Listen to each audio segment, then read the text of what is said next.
Tout le monde a un ego. Nous sommes tous nés avec.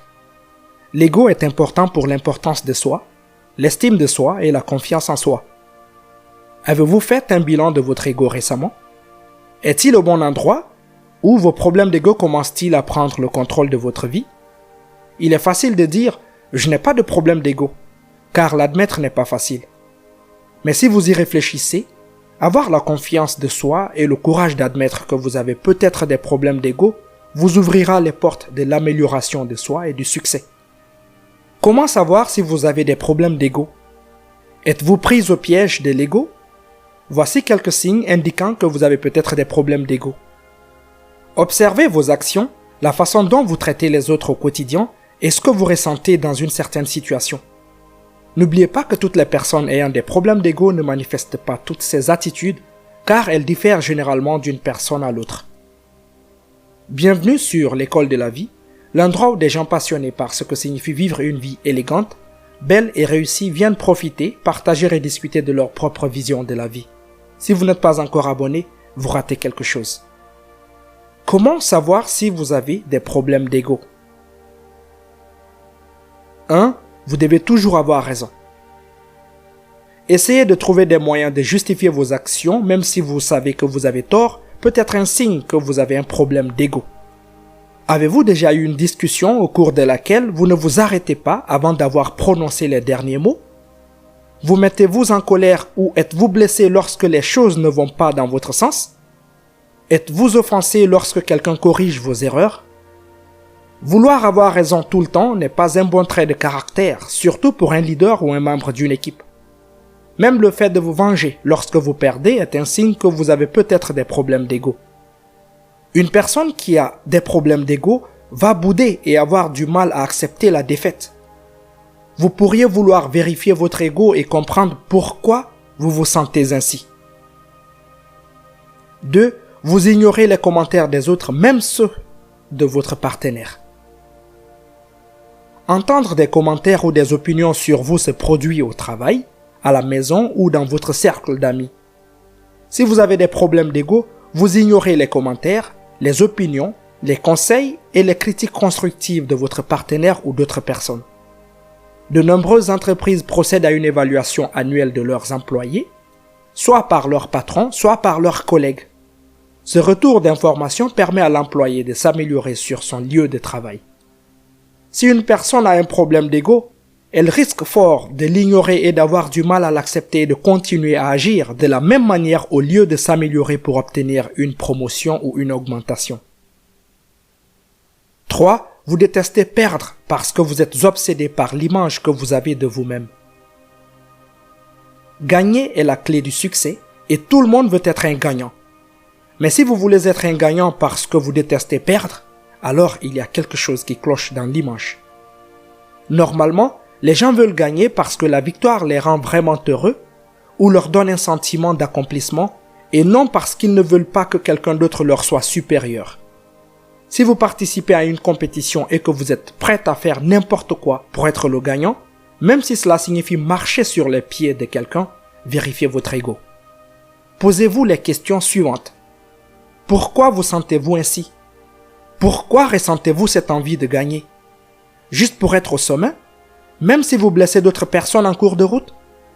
Existe-t-il une autre stratégie pour atteindre votre objectif sans la pensée « je déteste perdre » 4. Vous croyez que vous devez toujours avoir plus. Une personne qui a des problèmes d'ego peut avoir des problèmes d'insécurité. Une manifestation de l'insécurité est de vouloir toujours avoir plus. Vous voyez un collègue de travail avec un nouveau téléphone, alors vous vous procurez le dernier modèle. Un ami est parti en croisière aux Bahamas, alors vous partez en vacances plus chères. Vous voyez quelqu'un avec les dernières chaussures de marque, alors vous vous rendez dans le magasin de luxe le plus proche pour les acheter. Ce n'est pas grave si vous pouvez vraiment vous permettre ce que vous voulez acheter. Mais lorsque ces biens matériels dépassent largement votre salaire et que les factures de cartes de crédit ne cessent de s'accumuler pour dévancer les autres, c'est peut-être le signe que vous avez un problème d'ego. Il ne s'agit pas seulement de biens matériels, mais aussi d'autres facteurs. La compétition du type « mon enfant est meilleur que le tien » ou le besoin de se vanter ou d'inventer des mensonges pour donner l'impression d'avoir toujours plus, est une chose sur laquelle vous devez travailler. Comment prendre le contrôle de votre ego? Ne pas être capable de prendre le contrôle des problèmes de votre ego peut affecter vos relations à la maison, au travail ou même avec votre partenaire. Voici quelques conseils pour vous aider à maîtriser votre ego. 1. Pratiquez la conscience de soi. L'une des premières étapes pour remédier à un ego surdimensionné est de pratiquer la conscience de soi. Cela signifie être conscient de vos actions et reconnaître vos pensées, vos sentiments et votre comportement. Vous serez en mesure de discerner correctement comment vous pouvez vous améliorer lorsque vous serez le plus conscient de la façon dont vous agissez, pensez ou parlez. 2. Apprenez à accepter vos erreurs. Tout le monde commet des erreurs et c'est normal. Apprenez à être humble et accepter vos erreurs. Avoir le courage de s'excuser est un pas vers l'amélioration de soi. Détendez-vous et ne prenez pas les choses personnellement. Parfois, notre ego est blessé parce que nous prenons les choses personnellement. Restez calme et essayez de ne pas être blessé par les commentaires des autres sur votre travail. Au contraire, laissez les critiques constructives vous motiver et vous inciter à faire mieux. 3. Faites une pause et réfléchissez-y à 2 fois. Réfléchissez-y à 2 fois avant de vous engager dans une discussion ou de faire un commentaire. Ne dites pas ou ne faites pas quelque chose que vous pourriez regretter. Si vous pratiquez la conscience de soi, vous serez peut-être en mesure de savoir ce que vous devez contrôler pour apprivoiser vos problèmes d'ego. 4. Pardonnez. L'ego aime avoir raison. C'est ainsi qu'il se maintient en vie. Le problème est qu'il vous empêche également de faire ce que vous devez faire pour vous rapprocher de l'amour et de la vérité. L'ego est en quelque sorte comme une mauvaise herbe. Il peut avoir de jolies fleurs pour votre jardin intérieur, mais s'il est laissé sans surveillance, il étouffera toutes vos autres plantes et vous laissera dans un grand désordre. Lorsque vous pardonnez, vous permettez à votre cœur de s'ouvrir et vous vous séparez du besoin d'avoir raison et choisissez plutôt l'amour. C'est le fonctionnement de votre véritable moi. Pardonnez aux autres et pardonnez-vous aussi. 5. Laissez-vous aller et observez.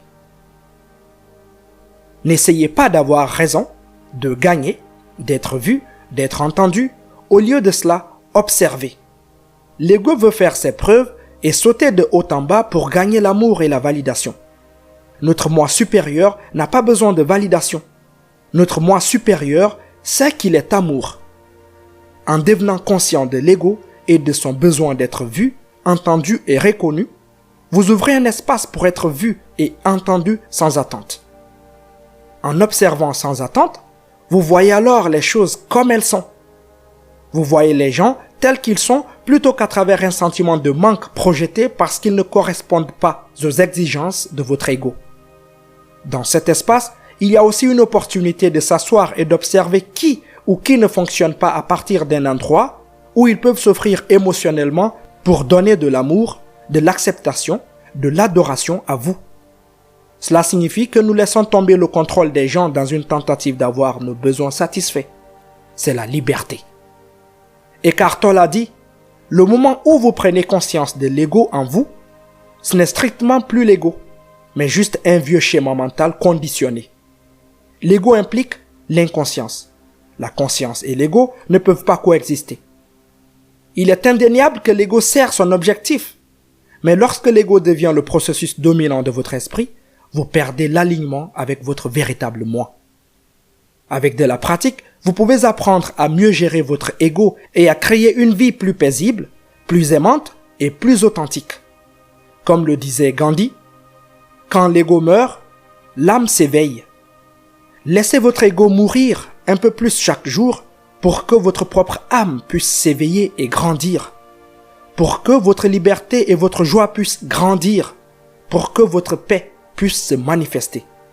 Bénissez votre vie en laissant partir votre ego. Personne n'a envie de fréquenter une personne qui a des problèmes d'ego. Si vous avez besoin de quelqu'un pour réfléchir avec vous et comprendre pourquoi vous avez ces sentiments forts, vous pouvez toujours parler à un thérapeute.